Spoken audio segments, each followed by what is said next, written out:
go along. So we're going to do, there's been a few inquiries for some kind of a holistic review of the PuttOUT system, and especially knowing that a lot of folks are just taking this out of the box for the first time today. We'll do a complete kind of review of the PuttOUT system, the mat and the cup, the training cup, and then we'll do a little review and refresher of all of the elements that we've discussed over the past, I guess it's been 5 weeks now that we've been doing the PuttOUT sessions. So we'll do just a quick review of all of the, some grip questions have come in, which is fantastic. Grip questions, stance questions, where your eyes should be, how relaxed is too relaxed, how tense is too tense, all of that fun stuff. So we'll, we'll do a little refresher and answer any questions that you might have. And then we'll get into the drills. We'll do a review of the drills that we've touched on to this point. And then I'll introduce a couple more little things as we go along. So there was some really fantastic conversation and questions last week.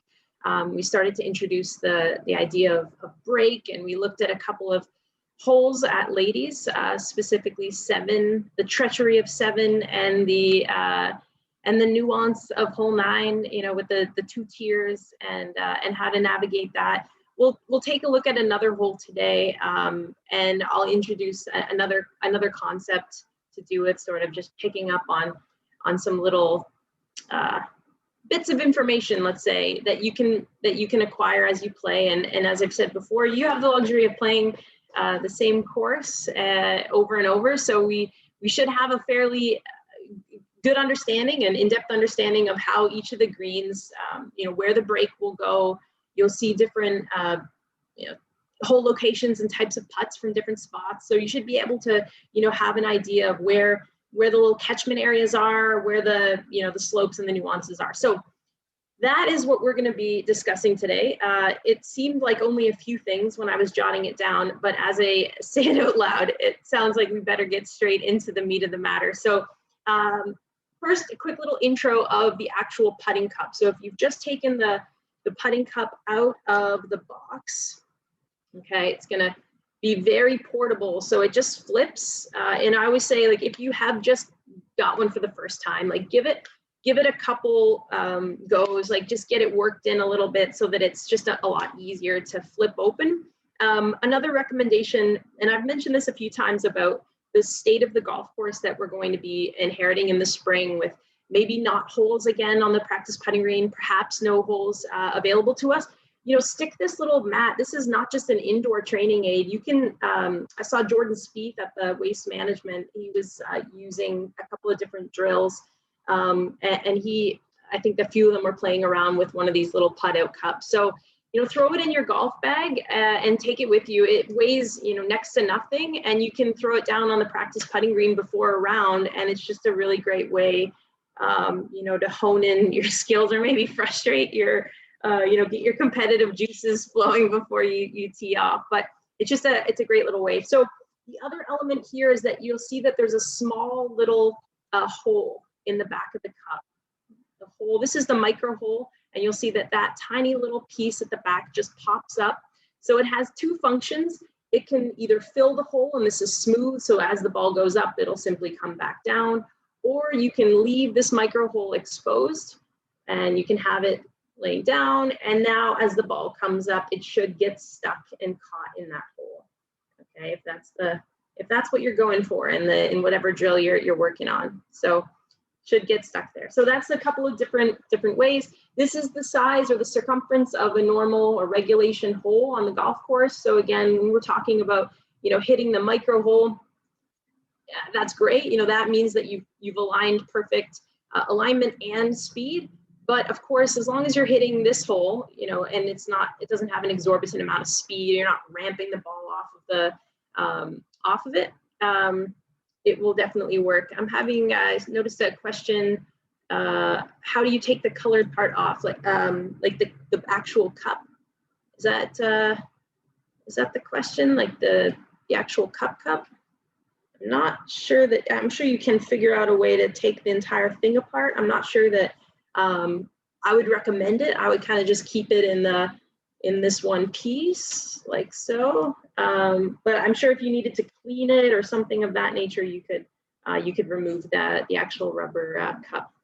But yeah, I would try to just keep it in its in the two pieces. So that's how the cup works. You'll see that it has some contours in the back of the cup, as well as in the actual cup itself, okay, with the whole part, if you will. So you'll see it's not flat, it actually does have some contours. So if you're missing right or left, you will notice that it'll suck it back in, but it probably won't get stuck in the micro hole. That's just so that it can return it back to you, so that it's actually just ease for as you're practicing. You're not having to to go to great lengths to retrieve the ball. So that's a little bit about the cup itself. Does anyone have any questions about the training cup before we move on to the mat?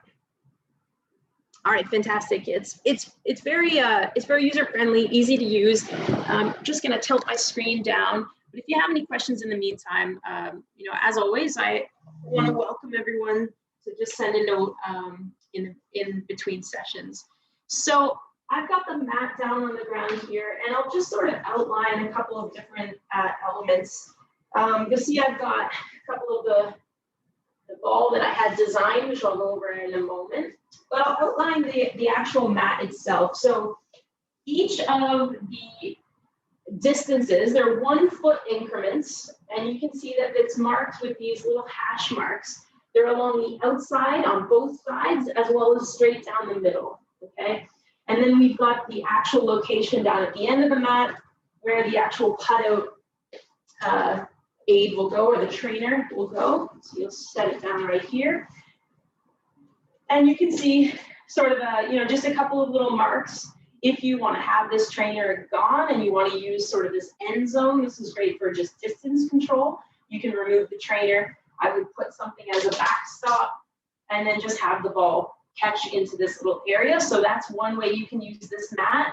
The other way to use this mat is simply distance control. So having a good idea of how far it goes back to 6 feet. And then of course you're off the mat. The other element is actually using this little, we'll call this right edge, if you will, this little angle here. That's to help with the squaring up of your putter face. So if I turn it this way, you'll see that if you're off that line, you'll want to make sure that the putter face is nice and flush. And that happens back here as well as up on the close, just a smaller little line all the way back. And then of course, for the last half, or sort of the last 4 feet here, we've got these lines. These are kind of guidance lines. They're going to help you with your stroke. So any of these white lines can help, or the colored lines if you have a gray mat, can help you with just making sure that your stroke is properly, kind of straight back or straight through, not doing any kind of massive deviation. So we talked a little about the arc of a putt and how that's okay, but it's really just like massive deviations. You can see as I pull this putter back, it's going way over top of this line. And then as I putt through, you see that it's in the diagonal line rather than trying to stay in the middle of that column. So this mat is, as most of you have noticed, it's great quality, and I kind of joked around with folks who were picking the mats up because I had this mat stored in a box for, a good portion of the golf season. And when it came time to getting it out, it came back to a flat position very, very quickly. So it's kind of cool for that reason as well. So let me just admit some folks to the room. All right, so that's a little intro to the mat. So that just gives you a little breakdown. A couple questions here have come in. Is anything inside the cup hole? Sorry, I'm not fully on board with the question. The cup, actually, let me just grab the cup for you here. It does have the ability to go into the micro hole. So there are two elements, the open, and then you can push that little micro hole in. So maybe that's hopefully that answers your question. It's in the chat, but thank you for that. If it didn't, please feel free to jump in, unmute yourself, and maybe give a little bit more clarity. Want to make sure that there's less questions after these sessions than more questions for sure. All right. So that's a little intro to the mat and the trainer. The next we talked about some drills. Okay, here's if it's a made putt, is it inside the colored part? Yeah, so if it depends on what you're using, what drill you're doing, but if you're doing like the, let's say the first drill, which is just making, we'll call it the repetition drill, there's no micro hole. So you push the micro hole in so that it's filling the hole, and then you're simply gonna try to make this putt, which means try to get it into the actual regulation hole, and it will come back to you because the micro hole is filled. And that's the repetition drill. That's the first of the putt out drills. We'll try to do that from 5 feet, 25 putts in a row. So 25 made putts means that it's hitting this. If it's not hitting this, it's not coming back to you. It's going to be, you know, rolling around your living room or your kitchen, or you're going to have to retrieve it. So if it's made putt, it's coming here. If it's off the edge, it's not a made putt. Okay, so I hope that answers the question. And that was a great segue into the first drill. The second drill, yeah, it'll hit the white, but it won't stay because, of course, the micro hole is pushed in. So it's a smooth surface, so that ball's coming back to you. So the first drill is the micro hole filled in. It's a repetition drill, 5 feet, 25 putts, where it's just going up and it's coming back, going up, coming back. We're hitting the hole. For some of you, this is a colored hole. It's not white. The second drill is the perfect putt. So this is from 3 feet. And this is where you expose the little hole, the micro hole. So now it's exposed and you're going to the 3 foot mark and you're trying to get it to stick. So I recommended, you know, rather in this case than to, you know, try a certain number, you know, like 100 different putts, I would say set a time. So set 5 minutes, you know, 5 minutes, and I'll just try to see from 3 feet how many I can get to stick in there. And then just try the next time to get more than the previous, or just get a bit more comfortable as you go along. So that's 3 feet, same distance. You know, I would time it 5 minutes, 10 minutes, and just see how many you can get in. The last of the 3 sort of biggies, if you will, the big kind of putt out drills that we gave in the very first session is the putt out challenge. So this is kind of my favorite because, well, I'm competitive first, and second, just because it's a good challenge to, you know, you really want to get back to 6 feet as quickly as possible. So this is where you start at 1 foot, you make it goes in the micro hole, it stops in the micro hole, and then you move back. So I say you can do this all in one session. So, you know, if you're really in a groove and you're feeling it, it goes in, boom, you move back to 2 feet, it goes in, back to 3 feet, and you try to get all the way to 6 feet and achieve the putt out challenge. You're the putt out challenge victor. If that happens, let me know. I'll send you a special prize if it happens in one session. I also recommend, if you're looking at, you know, that prospect and you're thinking like, I haven't got it in once, like what am I missing here, Jamie? This is not as easy as you are making it sound. That's okay. So what I would suggest you do is you just write down where you left off, or just keep in mind where you left off. So let's say you spend 5 minutes, okay, micro hole exposed, you're gonna do the putt out challenge. Let's say you get to 3 feet. Next time you just start at 4 feet and you just like try to get to the next level, and you see if you can do it sort of in a, you know, in a progressive sort of manner over time. So that's okay too. I mean, there's really no right or wrong. It's just whether you want to set quantity challenges, or whether you want to set just time, you know, allocation for your practice. Okay, so that's a little bit about the 3 major putt out drills.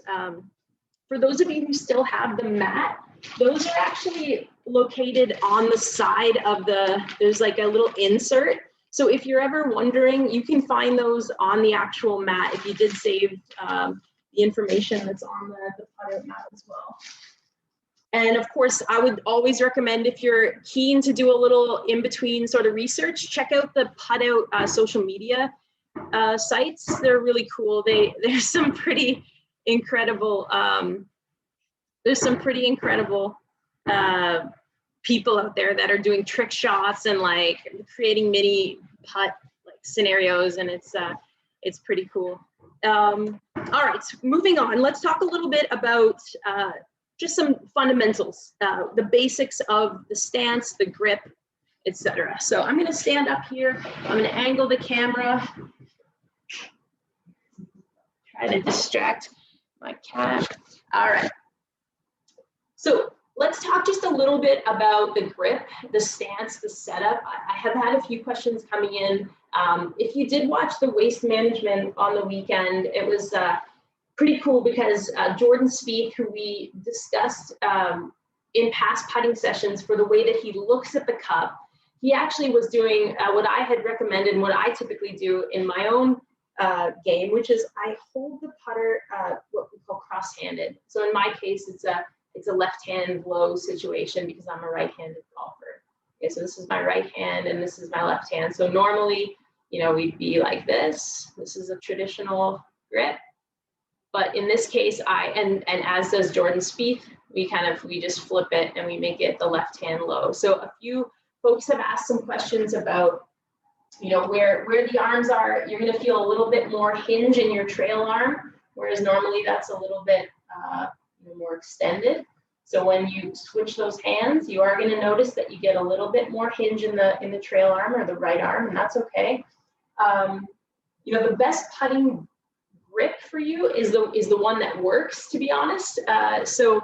And we've talked a lot about the different styles of grip. So that's just an introduction, as long as you keep in mind one important factor, which is that we don't want this grip throughout the putting stroke flip-flopping around, because of course, if we're flip-flopping the grip around, it's going to be influencing or adding loft. We're going to be doing a lot of this very unstable kind of like flipping and moving of the putter face.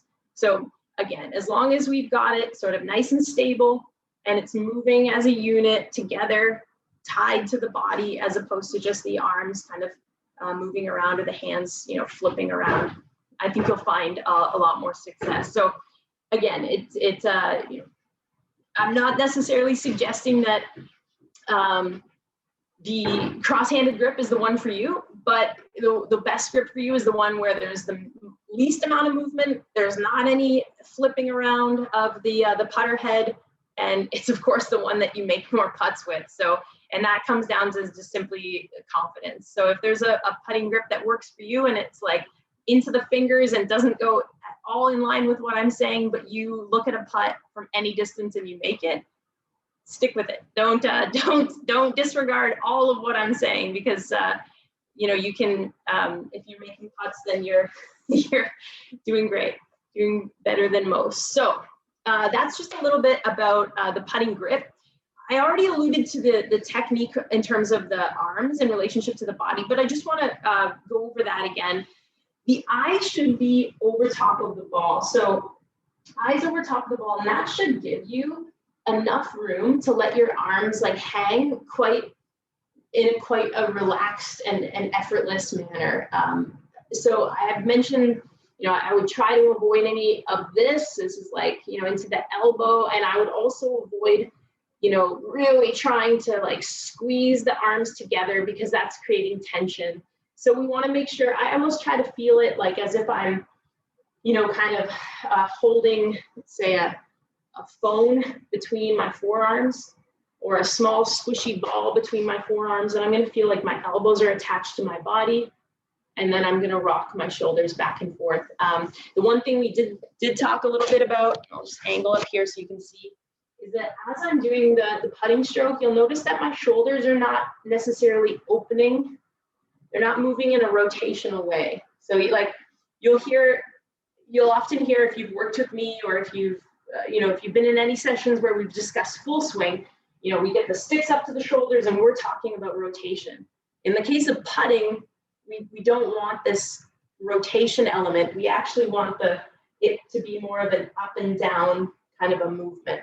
And so now it's staying sort of parallel to the target line, as opposed to actually rotating. So it's more of an up and down in the shoulders, relaxed arms. And then last week, as a review, we talked about a strategy from a World Golf Hall of Fame legend that came by way of one of our ladies legends, Susan Wickware, which was about just using breath to act as a relaxation sort of method. So the idea was, you get set up, you know, take a big giant breath, You're going to feel everything get tense, and then exhale, everything gets relaxed, and then, you know, execute the stroke. And even just being mindful of your breath and kind of making that big, deep exhalation, that release, really just loosens things up. It helps to just, you know, give you a sense of ease, and you know, even slows you down a little bit when, again, that heart rate, as we talked about, when the heart rate gets up, the breathing is really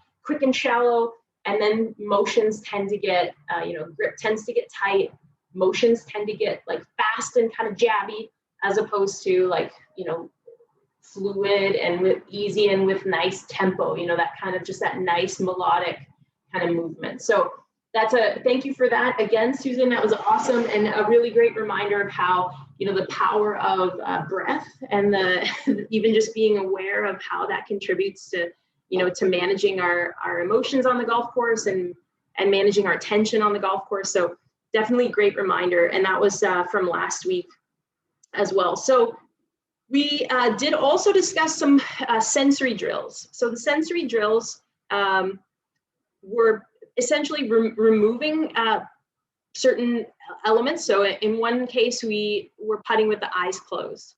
So you're simply getting set up, and then you're, you know, make sure you do take the time to set up your putter and everything with your eyes open. And then you're going to try to execute the putt with your eyes closed. And I think it really helps. I really like this drill because it helps to just make you feel more acutely the other elements of your body. You know, you'll feel like the way your shoulders are moving. You start to focus on the actual motion rather than watching with your eyes the way that the putter is going back, and it helps to give you a little more feel. The other element was using just a single hand. So this was just gripping with one hand and trying to make putts. So you can do this left hand, right hand, and then you can remove your feet one at a time. So single foot. So, you know, right foot, make the putt, left foot, make the putt. And that's going to emphasize the importance of stability and just making sure that you're maintaining a nice, stable, free from movement lower body. So as soon as you know, make things more difficult by taking away, you know, the other hand, for example, you're going to notice which hand tends to be your strong hand. And so if you have a hand that's, you know, really dominating and flipping that putter through, maybe we need to find a way to silence that. And this is all about just gaining a bit of, you know, insight into your own putting stroke, and recognizing maybe what works well for you. I have a few students who really like the feel. They're right-handed golfers. They like the feel of feeling that their right palm just goes towards the target the whole time. You know, it's just so when practicing, for example, you know, they would just be holding the putter with just the right hand and just feeling that right palm towards the target. And it's just a really simple way and a simple little cue. So try that. Remove, you know, your eyes, close your eyes when you putt. Try the single hand, and then try the single foot. Question about, after you exhale before you putt, do you continue to breathe at a normal rate? Yeah. Yeah, I mean, I think it would be like you exhale, it's like a trigger, you're relaxed, and then make the putt, and then, yeah, definitely continue to breathe for sure. And then at a regular rate, I mean, if it goes in, you're probably like maybe sighing with relief. If it doesn't go in, maybe your breath might increase out of frustration. But, you know, across the board, you know, golf, it's interesting when we look at the importance of regulating our breath and regulating our emotions. I mean, we know this in the top players in the world. When they studied, for instance, Tiger Woods in his early days, you know, when he was like really taking the golf world by storm and winning a lot of tournaments, he would make a lot of birdies, but he would also make a lot of bogeys. And most of his highs were followed by his lows. So he would, you know, have like a really exciting hole, and he would be like really like full of that adrenaline, which was great. Like that's what we know and love about Tiger. And, you know, his swing is, you know, a very, you know, forceful swing. But oftentimes when he was in competition, those highs were followed by like bogeys. They were followed by, or double bogeys and extremes. So we know in golf that if you can keep your you know, emotions, if you can keep your breath, if you can keep things in check, like it's not you know, it's not as exciting as some of the other sports that are like really like, you know, adrenal fueled and all of that nature, but that's golf. I mean, it's just all about kind of managing your emotions, recognizing how you're feeling. And that we can talk about, like, I mean, even diet throughout a round of golf with your blood sugar is gonna, you know, increase the, you know, how you're feeling, how you're breathing, how you're able to manage stress and those emotions throughout the round. So lots of different factors, but that was certainly a great tip about the breath. So try to, you know, see if that works for you. If you like it, you know, incorporate it into your pre-putt routine. Unless anyone has any questions about sort of technical aspects, I think we'll move on to the next portion, which is just an introduction of a new drill. So this is something that I haven't given in the past, but I think it's a nice departure from kind of the linear way that we've been discussing the putting and the mat. So I'm going to angle this back down. And what we're going to do, the drill that I'm going to just introduce today kind of goes against, to see everything that we've got here is unlike what we see on putting greens. You know, we've got lines that reinforce the straight back, straight through. We've got lines that help us and guide us towards that central location. So now we're going to change things up and make it difficult. So what we're going to do is we're going to try diagonal putting. So I'll grab the putting cup, and rather than putting it here, I'm going to choose to put it into the corner. And so now all you're doing is now you're going to the opposite side. I'll start with, let's say 3 feet here. I'm going to go off to the side of the mat. So now it's in a diagonal line. And then I'm just going to try putting in that diagonal line. Okay, and you're going to see this is a big challenge. You know, now you're actually going against some of these lines. So you're fighting, you know, the brain in a way, you know, because it's been reinforced by all these straight lines. This is something that I discuss with students even at the range. You know, the range sometimes is a bit, you know, it's got the lines heading you out into the center, and without changing the direction, if you just come out to the range and you're just whacking balls straight ahead without a target that's off to the side, it can kind of lull you into just getting reliant on, you know, those little cues. Let's say tee blocks. Tee blocks are a great example out on the golf course of where sometimes they're pointing you in directions that you don't necessarily want to go, and you have to challenge yourself to, you know, both visually and in a setup perspective, you know, challenge yourself to go in a different direction or in another way and sort of push past it. So this is a great way. You can pick either side of the mat, different distances, and all you're doing is just traversing across the mat. So you're going in a diagonal. So, and again, personal choice. If you want to leave the micro hole exposed, great. If you want to leave it, you know, in to start just to get the feel, awesome. That's great too. You know, even if you want to make this more of a random practice. So if you want to just try like moving it to the other side of the mat and then moving it again to the middle and then moving it to the other side, switching up the distances, you know, that's great too. If you want to spend, you know, 5 or 10 minutes just making it as random as possible and kind of, you know, interspersing between all these different drills. So it's a diagonal mat drill today. Not really a drill, but just another way that you can use your mat to benefit your practice over this downtime. All right. Any questions about the mat or the cup or the trainer or any of the technical things? We're going to segue into the portion where we discuss break and speed.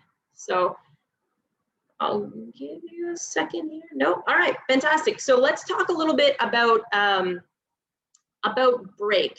And actually, we'll take a step back. And last week, and I've mentioned this before, the idea that speed or distance control is more important than direction or aim. Okay, and that's not to say that it's, you know, not something to be considered, but if we had to rank order those two things, I would suggest, and I think several would agree, that speed is our most important element. And the example that I used is, you know, we've got our cup.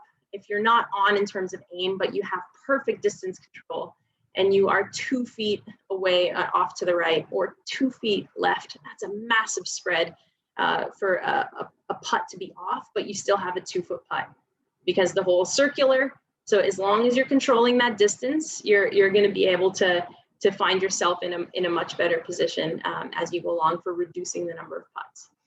Now, that being said, in terms of speed, if speed is our #1 priority, then when we get up to a green, it's important that we know if we're putting on a surface that's flat or relatively flat, or if it's extremely sloped, or if it has a subtle slope, what degree of slope.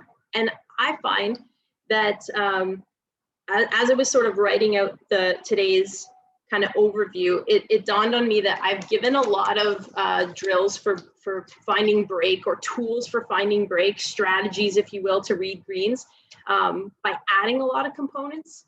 So it's like, okay, there's the 360 degree, you can look at the hole from different sides, you can use your feet, you can use aim point, and mathematically figure out where 12 o'clock is, where 6 o'clock is, where I've just added and made a pace of play nightmare. And I think that I'm like, I do not want this PuttOUT group to be out there and, well, the winter sessions, we had all the time in the world in our kitchens, to practice putt. And we were like, okay, so I thought I would just give you a couple of tips and tools and kind of to take a step back. Before you even get on the green, you have a great opportunity. So when it's not even your time to putt yet, you haven't even reached the green, but your ball is sitting on the green, that's probably one of the most important opportunities that we have to actually pick up on some of the nuances of the slope, and to kind of pick up if that putt that we have is going to be an uphill putt or a downhill putt.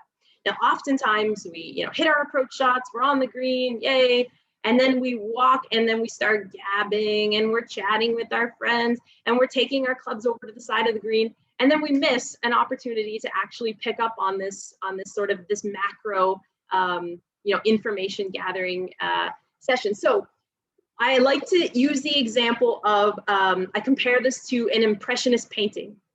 Okay, so if you are really close to an impressionist painting, okay, you're like, what is this? Like, it's blotchy splashes of paint, little dots of paint. It makes no sense. But when you look at it from afar, you start to gain some context. You're like, okay, I see what this is. It's, the lilies. It makes sense. So what I would say is, as you're walking up to the green, and I'll use 15 as an example. So everyone go to 15 in your mind's eye right now and kind of remember, it's the one just left of the practice putting green. When you're looking from the golf shop, 15 is, we're looking at this green from approaching, okay, and our ball is right in the center of the green. What do we know about the green as a whole? If we're looking around the perimeter, we know that the back left and around the top of the green is the high point and the low point is at the front, right? We see that quite obviously when you're looking away from a green as you're walking up to it. So here's where this is important, and here's where the impressionist painting comes in. I've been on greens at Ladies and elsewhere where you get up to a ball, and as you're walking up, you're like, okay, I think this looks like it's going to be a downhill putt. And then you get up to the actual putt itself, and for whatever reason, the trick of the eye or the way it's been designed, or, a pond that's in the background that sort of like, is playing with, you think, this is uphill. Is this uphill? Is this downhill? And we sort of lose the ability to recall what we had already decided on. So if we can, remembering that speed is our most important element, if we can just identify where high points are around the greens, where low points are around the greens, and then just know, okay, I have an uphill putt. Well, now we know that we're probably in a very advantageous position if you have an uphill putt, because you can add a little bit of speed. You can kind of play with a bit of speed, and you're not going to have to maybe use as much brake, because you're going to be putting through the brake because your speed is going to be up a little bit. I don't know. I'm just saying that these are two elements that you can automatically kind of assume when you're approaching your ball. Conversely, if you get up there and you know that the back of the green, you're above the hole and it slopes from back to front, which most of our greens, I would say, slope back to front. It's a more common occurrence at our club to see, at Ladies, to see the back to front slope, and you're above the cup, that you're going to have to be quite, considerate of the speed, and it's going to come down with a lot of a lot of gravity, a lot of gravitational pull. So this is something just to consider. And, you know, it's something that you can kind of like check off your list, and then you can just focus on how much break to play. And of course, the managing the break is going to be an element, a delicate sort of blend of speed and break. So, you know, there are many ways to get that ball in, but if you're playing for a really slow breaking putt, you're going to play it far outside the hole and have it slowly use gravity and come back, as opposed to the same putt. You can kind of be a little more up tempo and less break, and it will go in with a bit more speed. There's different styles, and I would highly recommend that if you are out practicing, and you know, if there's no one around you, once again, going back to pace of play, and you have the ability where there's, you know, no one in miles of you, and you have the ability to throw an extra ball down or play 2 putts, you know, and grab the ball and bring it back, play at different speeds. So, okay, I see this breaks from right to left. Okay, so it's going to break from right side and it's going to come back to the left. I'm going to play it in 2 different ways. One with very little speed, but with lots of break, and one with more speed and less break. And you might find that they both go in, and that's okay. I mean, that's not unusual. There's lots of different ways. I find that if you're dealing with a very fast putt, you want to play more break and less speed, because if you have to deal with the outcome, if it doesn't go in, you know, you might be chasing this ball, you know, for several feet beyond the cup. So again, it's knowing when to, you know, to really play that risk game with your break and your speed. Okay, so that's just a great example. I'm sure you could, you know, I have done this many times in the last couple of weeks, you know, just going back in my mind to different holes. And in a lot of the conversations I've been having, I know I ask the folks on our Wednesday Golf Talk Live session, you know, jokingly, like, what's your favorite hole? What's your least favorite hole, kind of thing. But going back and kind of picking your favorite hole and looking at the green, or just looking at different holes and kind of remembering from your experience where the high points are, where the low points are, you know, really, unless there's valleys that are, you know, adding some nuance, a lot of times it's just a really easy, like number 1, let's say for an example, number 1, back to front, and then it's probably on the right side. So low point is more to the right side than the left side. So it's kind of sloping back to front, I would say left to right. It's not an extreme example, like it's a very subtle, I would say green, but that would be sort of the element. So if I'm looking at it this way, I would go like this, you know, and this is kind of like a very, you know, simple way. I just angle my hand this way, and now we can figure out really quickly what break we'll see. A comment here, talk about the break in relation to the speed of the green. All right, I would be happy to. So speed of the green, break in relation to the speed of the green. So, I mean, the speed of the green is going to influence the speed of the putt, obviously. So, yeah, I mean, the faster the greens, I would say the more break you'd start to introduce. Like, that's how I roll. I don't think I'm a very aggressive putter when it comes to that. Like, I would add more break. For those of you who do frequently watch golf on television, you'll often hear commentators say the high side. You know, sometimes it's referred to like as the amateur side and the pro side, you know, is the high side of the cup. So let's say we're looking at a hole and we know that it's going to break from right to left. So once again, we've got a one with a putt with a very slight right to left break. And the low side would be on the left side. It'd be missing low on the low side of the cup. The high side would be missing on the right side. Okay, more often than not, amateur golfers tend to miss on the low side.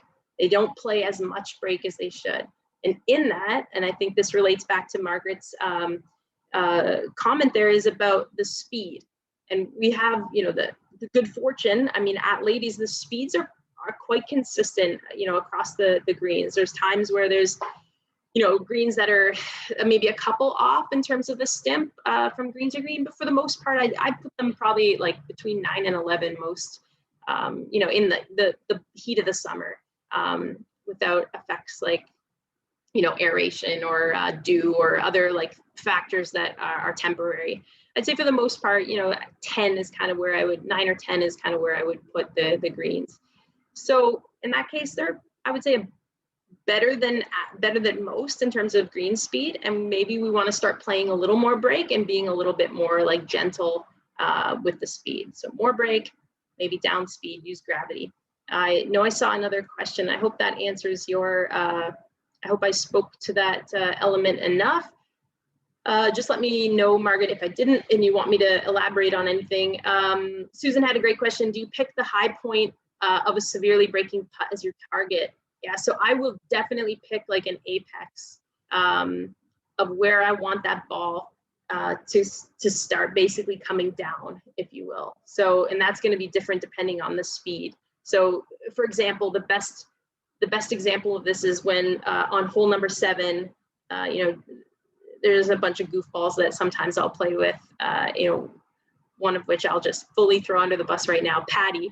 And he, will jokingly like play, let's say on hole number 7, we're hole high. So we're putting through break, we'll putt it up, right? So this is like a perfect example. So it's like a 2-foot putt.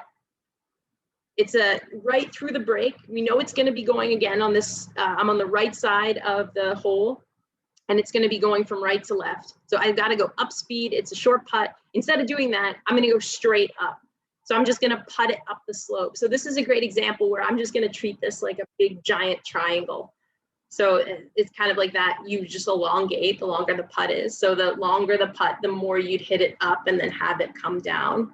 Okay, so think of this now in 3-dimensional terms as like your trajectory in your ball flight, right? So it's the same idea. We do this in 3D terms when we're hitting shots into greens, but now we're just laying it on its side and on a putt. Now it's on a green and we're just picking the trajectory and have it come down. So I would pick that high point. That's where I'm going to line up to, not the hole. I'm going to pick that high point. I'm going to try to putt up to that point. And that's my only achievement at that point, is just to get to that point. And I know that the second part of that is going to be all just pull. It's just gravity. It's just like the ball's momentum is pulling it down. So definitely you can practice this. Again, if you have the opportunity on the golf course to just play around and practice into like extreme breaking situations, a great place to do this is on hole 9, actually. If you have a situation where the cup, or even if there's not a cup there, if you can stick a tee in the front portion of the green and then just hit it into the slope. And you can see like that one's a tricky one, because if you're in the front portion, quite often, and your ball's on the right side of the green and the hole's on the left side of the green, if you take it at the hole or even a foot to the right of the hole, it potentially, yeah. So it's going to be like way left and it's going to have way too much speed. A great comment here from Betty about, would it not gather too much momentum? It potentially could. Yeah, that is just again, part of the decision-making process. You may not want to send it up if you don't have enough room for it to come back. So that's, just play around with it. I would definitely encourage you, if you have an opportunity, just to play around with these different elements of, playing way more break than you ever would. I find when I'm on the golf course with students and we do on-course sessions and we're on the putt, on the variety of putting greens around the golf course, this is where you really start to tap into the gold. Because on the practice putting green, it's quite subtle. But when you get it out onto the golf course, this is where you see like these, big, massive range in undulation. And I think that's where it's almost a convincing effect. I'll say a little higher or a little more to the left, and there's not as much break being played, and then down in the speed, and then it just is, beautiful the way it kind of just nuzzles in. If you do have a really extreme breaking putt as well, even if it's short, like even if it's a 6-foot putt or a 4-foot putt, and it's got a lot of break and speed is your biggest factor, maybe you're not, like maybe your focus is just to get it, as close to the hole. If it goes in, great. We're not necessarily not trying to make the putt, but knowing that there's an outcome if it doesn't go in, and playing it like faster with less break, that, even for a short putt, you could have a much longer. I've seen this, lots of times out on the golf course where it's just like way too much speed not enough break, and then of course we've got to deal with the outcome of the putt on the other side. So these are great questions. I really think, you know, it's just like, be creative, add more break than you might maybe think, and maybe take away some speed, especially when we're in the, you know, the peak of the summer. We can all collectively daydream about that now. You know, the peak of the summer when the greens are rolling smooth and fast and it's hot, and you know, and play with it, have some fun with these different elements that we're talking about. And even now, as you say, you know, go into your memory bank on all these different holes and kind of figure out, like, as I said before, like take a, you know, a notepad and just go 1 through 18 and just make your entire 1 through 18 plus 7A, 8A, 9A, and do your, you know, your 21 holes at ladies, and just, you know, figure out the greens first. And then when you're out on the golf course, you know, figure out where you're hitting your tee shots on. I just draw like a little fairway and then just put a little X, you know. Of course, we do have sophisticated tools that we will be selling, like Archos, which are little devices that you can put into your club, and they will send all that information back to an app on your phone or on your computer, where it'll tell you what your average driving distance was, your average second shot was, etc. And you can get some really cool statistics. So if that's something that interests you, you know, let me know. We'd be happy to get a few in your hands for the start of the season, or one in your hands for the start of the season. But, you know, I think even just on a real basic manual, like, it takes a little bit of labor and maybe just a bit of awareness when you're out there, but just like put a little X on the side of the fairway where you hit it, or even for the first 5 rounds, go, okay, I have a tendency, I always go right on 1. So this time I'm going to do something to change that. Yeah, but in the context of putting green, you know, the greens out there, with the exception of 5, I suppose, you know, it's just going to be changing in the next little while, next couple of seasons. But you know, 5 is a beast in and of itself. So I mean, that's a good one for the next couple of seasons, like just to look at 5 and kind of, you know, pick up on where the high side is, which you can just type it into the chat. Where's the highest point on the perimeter of 5?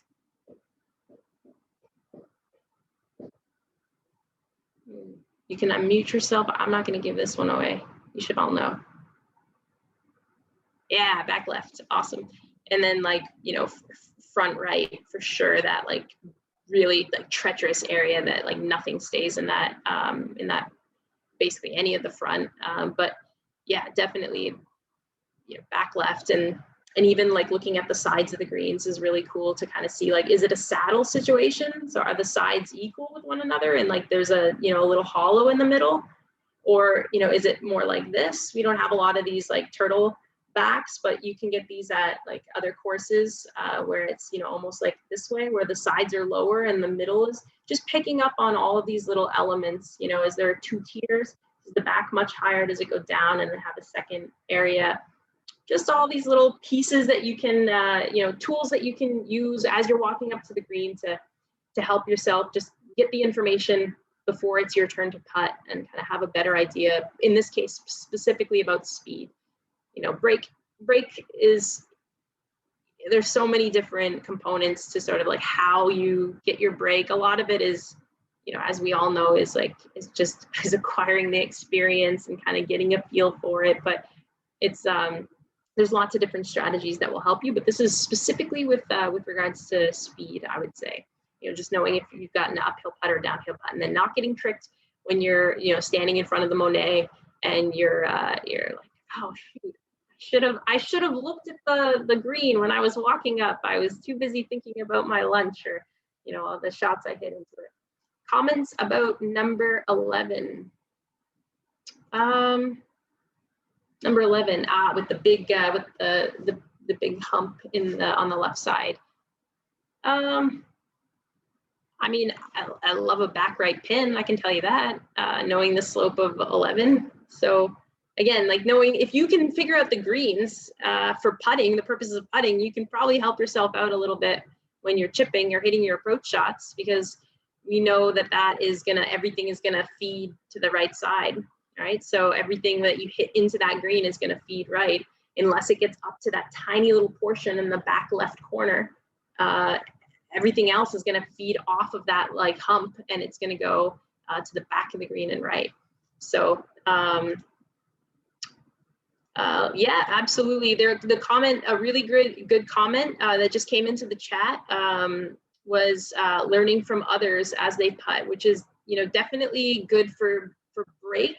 I find I want to put a big giant asterisk there though, because you can definitely learn a little bit about the way the ball will, like the way the break and what you actually see, but it's really important that you don't take too much, like put too much merit into that, because you won't know where maybe their target was. And it's a bit of an etiquette faux pas to be like, hey, where were you aiming? And did you hit that soft or firm? Or like, tell me everything about that putt that you just missed. You know, but you can certainly like see the way that it breaks. I definitely agree with that. But, you know, be careful with like trying to pick up on too much about your, you know, playing partners, because you don't know if, you don't know if they hit it even off the center of their putter face. So you can think like, oh, wow, that looked like a really big stroke, but they came up short, and they might have hit it off towards the toe or off the heel. And so it's not, it maybe wasn't the size of the stroke, it was more centeredness of contact. So just, you know, take, it's good to keep in mind, but I wouldn't like put all of the water in that bucket, if you will. You know, make the decisions based on the information you've collected yourself, I'd say. Any other questions at all about the review, about the grip, the PuttOUT mat or a cup? All right, it's buttoned down. Fantastic. I'm excited for us to get out and actually play this game and putt. I can't wait to see everyone practicing in the season as well, and taking all these tips and drills and things that we're working on right now and put them into play. Thank you so much for everyone who contributed to the chat and who asked a question. You know, if that's not your jam and you have a bunch of questions that you just don't want to share with the group, that's totally fair. I know I'm in a few groups that I'm like, oh, I don't really want to put it into the chat. Just send me a note and I'm happy to touch on it the next week. And I promise I won't, you know, call you out. I won't say this gem of a question is from, no, I will not say that. Just, you know, just shoot it at me and I'll be happy to chat about it in subsequent weeks. But it's so great to see everyone, and it's great. Each of the sessions, I actually do have to send a couple plugs out to some sessions that we have upcoming, because next week is a little bit different. So of course, the Sunday is Valentine's Day. So Chef Umesh is hosting a Valentine's bake-off. So all of these Zoom links, by the way, if you don't have the email, if you've deleted it and you're not sure, you can go to the member side of the page and go onto the event calendar, and all of the links are posted there on the event calendar. So just log into your member account and then check out the event calendar, and it has all of the links. So join Umesh and your fellow members and guest card holders on Sunday for the bake-off challenge. I think you can bake anything. So, you know, a brownie in a cup, I'm sure that would be fine. Whatever floats your boat. And then next week we have the AGM on Wednesday. So we're taking a brief hiatus, a 1 week break from the Golf Talk Live. We don't want to over Zoom everyone. So the AGM is next Wednesday evening. And then of course we've got the PuttOUT session next Friday. And in addition, we've got a newcomer to the lineup. We've got a very interesting and I think eye-opening rules seminar. So we have someone who's joining us from Golf Ontario, and this is a specific to us. So, you know, it'll all be ladies, ladies compatriots. It's all going to be folks that you know, and you'll have an opportunity to pepper her with lots of great questions specific to the course, and they'll be doing an overview and a presentation about rules of golf. So it's, you know, it's always good to just get a good refresher in the rules of golf and have a good starting point for the season. So that is next Thursday the 18th. So that's at 7 p.m. So if you know anyone that is not on this session that always has questions about the rules, so you want to give them a little nudge, that's next Thursday. And then Friday, of course, same time, same bad channel. We'll be back here for another exhilarating and riveting PuttOUT session. But thank you all. It's so great to see you. Great to see all your smiling faces. And we'll see you all next week. Have a great weekend. Thanks, Jamie. Thank you. You're very welcome. Jamie. Thanks, Jamie. Thanks so much.